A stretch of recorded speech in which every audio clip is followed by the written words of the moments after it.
Hey, what's up, guys? I'm Ellesmere, and I'm here to talk about Holy Paladin in The War Within.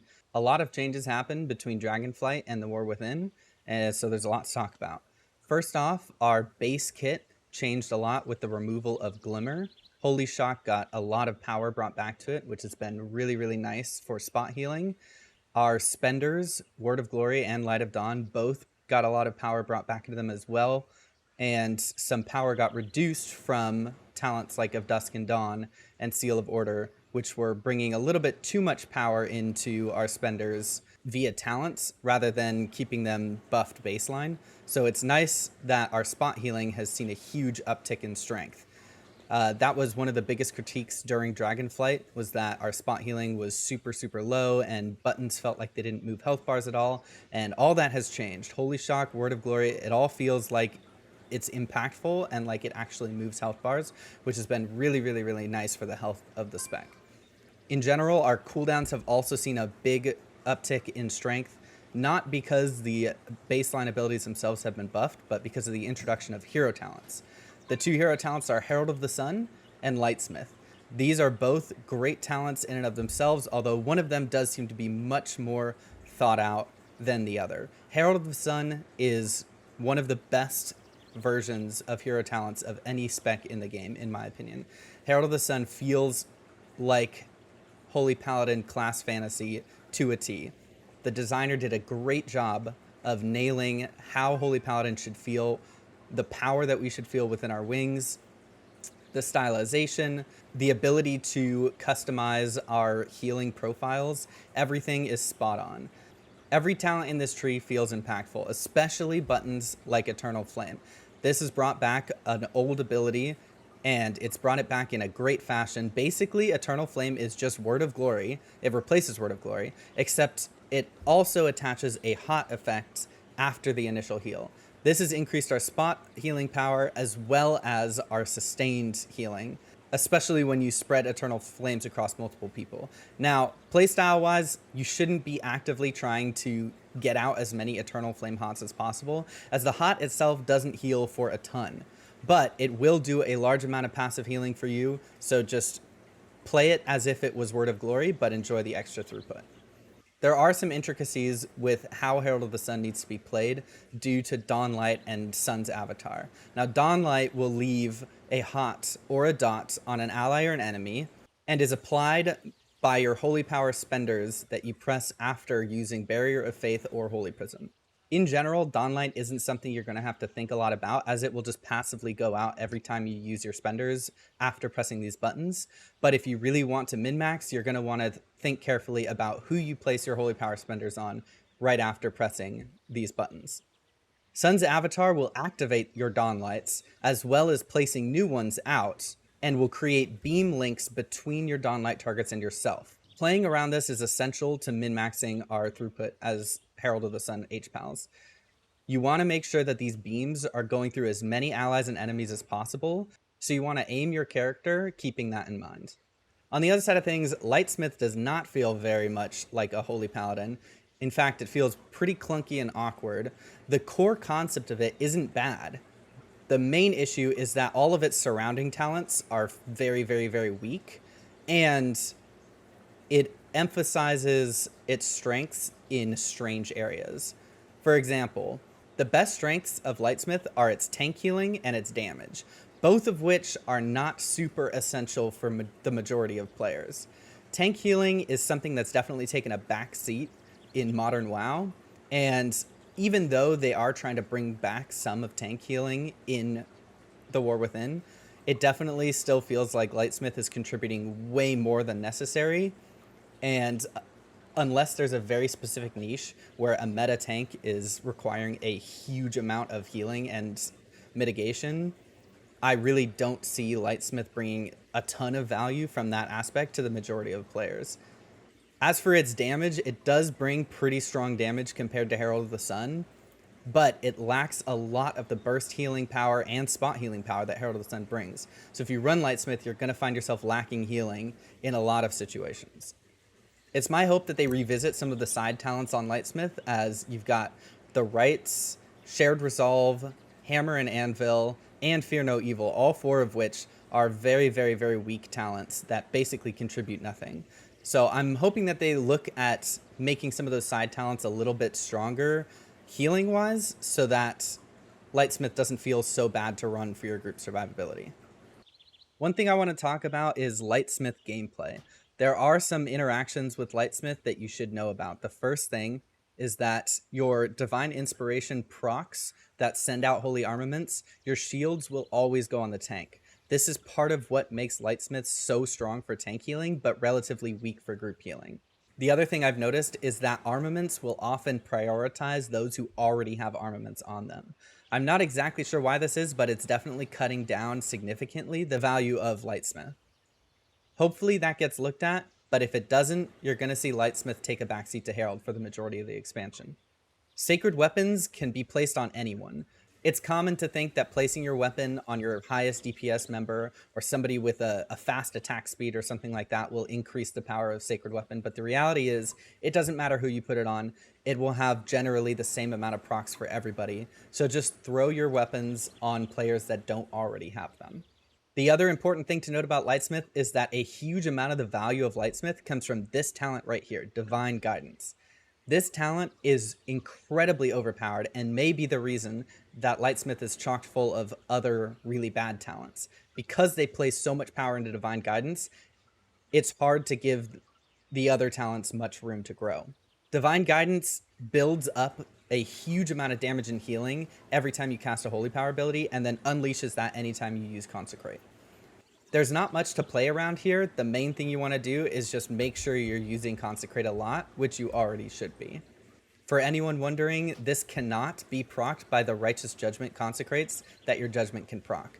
So don't try and use that to proc your Divine Guidance.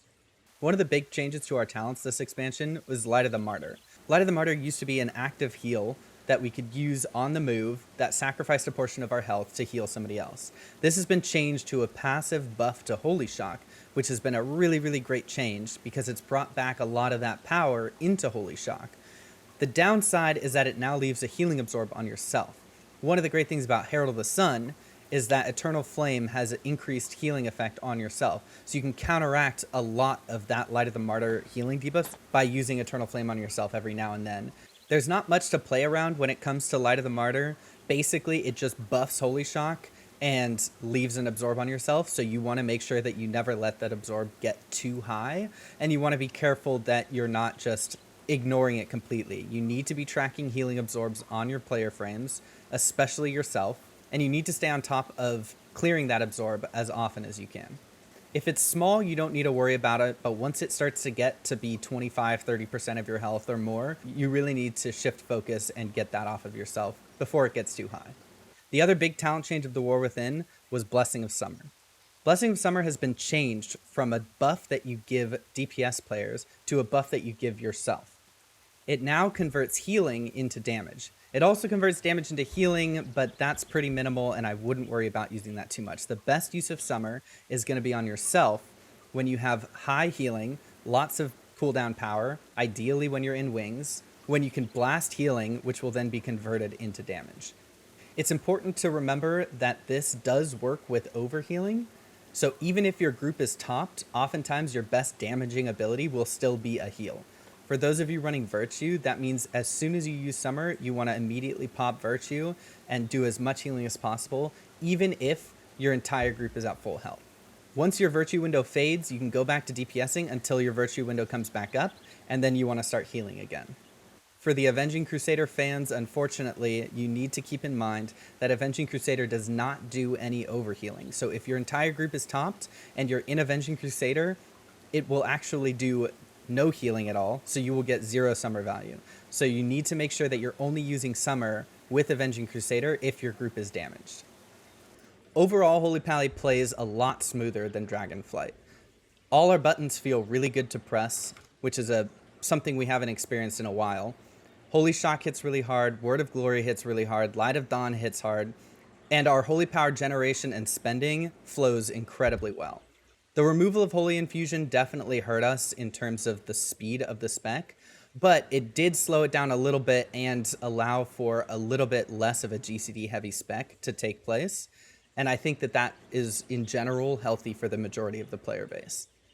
This is the first build I want to talk about. I call it the Solar Crusades build. It's a very, very strong instant cast playstyle that only ever casts Holy Light if you need the extra spot healing when you have Divine Favor and Infusion. The spell priority of this build in Mythic Plus plays out a little something like this. You want to keep Consecrate down at all times. That is definitely core to making sure you're min-maxing your damage in keys. It's only 1 GCD every 12 seconds. It really doesn't cost that much, and it will contribute a huge amount of your damage overall.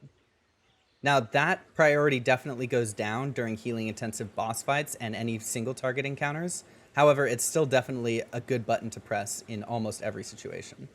Next, you want to make sure you're using Holy Prism as much as possible. That's because Herald of the Sun plays really heavily into Holy Prism, giving you more Dawn Lights every time you press it. Next, you want to make sure you're spending Holy Power. Never overcap your Holy Power. I see a lot of Holy Pallies make this mistake where they're just constantly using builders and they don't use enough spenders because they're waiting for big damage events. This spec builds enough Holy Power quickly enough that there's no reason to ever just sit on your Holy Power for too long. A few seconds is fine if you know that there's a big damage event coming up and you want to prep a big Virtue window, but in general, you should be building and spending frequently. Obviously, your next best button is always going to be Holy Shock. Holy Shock is the core of the spec and is what our tier set revolves around. If you look at our tier set, Holy Shock's healing is increased by 10% and its cooldown is reduced by 10%. And Holy Shock increases the initial healing of your next Holy Power spender, stacking up to 4 times. So, Holy Shock is definitely your most important button in this spec, followed by spending your Holy Power on Word of Glory or Light of Dawn for healing, or Shield of the Righteous for damage. The next big button I want to talk about is Judgment. Judgment has taken a huge jump in the priority list due to a lot of new talents that Judgment revolves around. Crusader's Might now reduces the cooldown of Judgment, and Truth Prevails decreases its cost and turns it into a heal.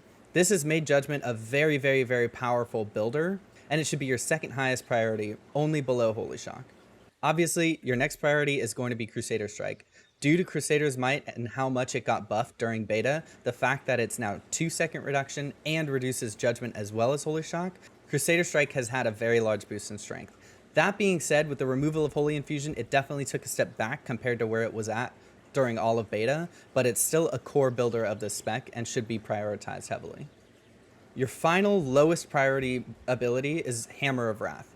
Hammer of Wrath used to be your go-to button anytime you were in Wings, but it's taken a big step back due to all of the new increases in strength to your other builders like Judgment and Crusader Strike and Holy Shock.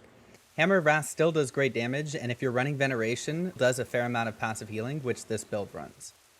In Raid, this build plays very similarly to the M+ build. The major difference is that you don't run Veneration, so Hammer of Wrath takes an even further step back in the priority list, and Empyrean Legacy takes its place. Empyrean Legacy grants you a free Light of Dawn at increased power every time you use Word of Glory. This effect occurs every 20 seconds after you press Judgment, so because Judgment is pressed so frequently in your kit, you're going to be getting these procs constantly. You want to make sure that you always spend your empowered Word of Glory, so make sure that you're tracking Empyrean Legacy. In general, your go-to Holy Power spenders for healing in Mythic Plus is always going to be Eternal Flame and Word of Glory, but in Raid, the majority of your Holy Power will be spent on Light of Dawn. You're going to be tempted to use Eternal Flame as a spender in Raid simply because it's this powerful new ability and, you know, it's tempting because you have this hot that you can spread, but don't forget that these side buttons all increase Light of Dawn's power. All these side talents, Luminosity and Sunseer, both increase Light of Dawn's power significantly, plus Second Sunrise. All 3 of them are very, very strong increases to Light of Dawn. So Light of Dawn is actually still going to be your main spender in Raid, and you're only going to be using Word of Glory once every 20 seconds when you have Empyrean Legacy. Unless there's only one person hurt in your Raid, which doesn't happen very often, but if you just need the spot healing, never be afraid to press Eternal Flame. The other build I want to talk about is Lightforged Avenger. This is the other WingsIsUp build. This one is a Lightsmith build, and it plays around Avenging Crusader. Now, you guys will remember Avenging Crusader from previous expansions. It is definitely a controversial talent, and pigeonholes the spec significantly in terms of the playstyle. But for those of you that enjoy it, it is at a spot where it's competitive with regular wings. You can play either. Fortunately, regular wings does seem to be the slightly better option for throughput at the moment, and I think that's exactly how it should be. I don't think that Avenging Crusader should ever be the meta talent, because it forces everybody into a pretty pigeonholed playstyle of just spamming 2 buttons. Now, Avenging Crusader playstyle outside of Wings is exactly the same as the regular build. The rotational priorities don't change at all. However, when you're in Wings, everything changes completely. The biggest change is that Judgment and Crusader Strike become your 2 best buttons no matter what. Crusader Strike is actually your best option. Before, it was Judgment, but with Crusader Strike's baseline buffs to its damage, it now does the most amount of healing out of any button that you have when you're in Avenging Crusader. So heavily prioritize Crusader Strike first, Judgment second, and then spending your Holy Power third. Due to the CDR given by Avenging Crusader to Judgment and Crusader Strike, as well as the CDR given to Judgment from Crusader's Might, you theoretically should be able to spam Judgment and Crusader Strike for 80% of the time inside of Avenging Crusader windows, which means that you often will overcap Holy Power, but that's not always a bad thing. Your biggest heal will continue to be Crusader Strike, even if it means overcapping your Holy Power. So don't worry about spending too much when you're in Avenging Crusader. You want to use spenders as more of a filler. The M+ build and the raid build of Lightforged Avenger play out exactly the same, with the only difference again being that you're going to pick up Empyrean Legacy instead. You can check out all of these builds on WingsIsUp.com in the talent section at the bottom of the page. Stats for HPAL are more of the same. Nothing has really changed. We are going to continue to value haste and crit the highest in all content. You want a certain amount of baseline haste just to make the spec feel good. I tend to like somewhere between 20 to 30%. Depending on the tier, that's going to be lower or higher. So in the first tier of the expansion, obviously our secondaries are lower, so you're going to see lower levels of haste. Probably sit somewhere in the 25% range, maybe a little lower. Whereas in the later tiers, you're going to be closer to 35. For crit, you just want as much as you possibly can stack without sacrificing item level on your gear. Crit is never a bad stat because we're constantly using infusion procs now due to Judgment's interaction with infusion, even if you're not hard casting. Mastery is going to be your next best stat in raid, whereas versatility will be your next best stat in M+. I'm not going to talk to you guys a lot about embellishments, trinkets, or consumables. All that you can read up on in the guide. The reality is that a lot of people are going to be telling you stuff early on, but sims are still coming out. There's a lot of data still to be processed. There's going to be a lot of trinket tuning as well as embellishment tuning. So those are something that you're going to want to check back frequently on the guide for.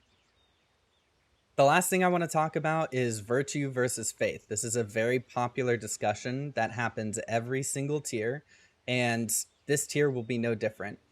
Both virtue and faith have their place. In my opinion, your default should generally be faith in raid and virtue in M+. The reason for that is that virtue consumes a lot of mana. So for raid fights, it can be very dangerous to just be constantly consuming your mana. It also eats up GCDs every 15 seconds. And if you're dealing with consistent rot damage, which the majority of raid is that, Beacon of Faith will provide more value because it frees up a lot more GCDs, it frees up a lot of mana, and it just gives constant throughput with 100% uptime to your most important players. In Mythic Plus, however, a lot of the damage dealt this season is dealt in big AoE bursts, which is exactly what Virtue is built to counter. So that's the biggest reason that Virtue is so strong this season. The only dungeon where I'd say Faith may be better in would be Necrotic Wake, simply because there aren't many burst AoE damage abilities in that dungeon, and you can provide a lot of tank survivability with Light's Protection, having 100% uptime on your beacon. One thing to note is that people still think that Light's Protection doesn't work with all allies that have Virtue. That was just a pre-patch bug. It definitely does. Virtue provides the 5% DR to everybody in your group, which means that you're going to want to be pre-casting Virtue before damage events, not just using it reactionarily afterwards. Overall, I really love what they've done with Holy Pally going into the War Within. I do think that our damage is a little lacking in some areas. I'm hoping that Blizzard looks at tuning Lightsmith up healing-wise and Herald up damage-wise so that they're a little closer to each other and you don't have to feel such extremes going from one to the other. but I'm really happy with where the spec is at. I love Holy Power spending and building. It's the best it's ever been since the introduction of Holy Power. Holy Shock is in a great place, healing-wise and damage-wise, and I'm really looking forward to playing this season. That's all for now. If you guys have any questions, please hit me up on Discord, and definitely check out WingsIsUp.com. I spent a lot of time revamping the website to make it look really beautiful for the War Within, and I wrote very, very, very detailed dungeon guides. So check those out so you're prepared going into Season 1.